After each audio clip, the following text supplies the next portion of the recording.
কালিদাস আর ঝরু ঠাকুর, তো এই ঝরু ঠাকুর কি করতেন না, সবসময় তিনি ব্রাহ্মণ কুলে জন্ম নিয়েছেন, নিয়েও তার মধ্যে সেই সকল ভাব বা প্রেম সেগুলাকে তিনি না মনে করে সদা সর্বদা তিনি কি করতেন না, বৈষ্ণবের সেই অধরামৃত পাওয়ার জন্য, সেই জন্য তিনি সদা সর্বদা চেষ্টা করতেন।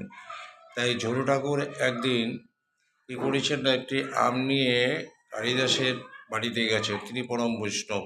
এবার তার সঙ্গে কথোপকথন করছেন, কালিদাসও কি হচ্ছেন, তিনিও তো সহজে কাউকে তার উচ্ছিষ্ট দিতেন না, তাই তিনি চুপ করে বসে আছেন। অনেক সময় কথোপকথনের পরে যখন ঝরু ঠাকুর উঠে যাচ্ছেন, তারপরে তিনি সেইটাকে নিয়ে এসে সেবা করার জন্য করছেন, সেবা করে যখন মানে নোংরা জায়গায় ফেলে দিয়েছেন, ঝরু ঠাকুর সেখান দিয়ে ওটা নিয়ে গিয়ে তারপর তিনি সেবা করছেন। তাই হচ্ছে এই বৈষ্ণবের অধরামৃত পেয়ে তাই তিনি কি হচ্ছেন না, গৌরহরিরও সান্নিধ্য লাভ করেছিলেন।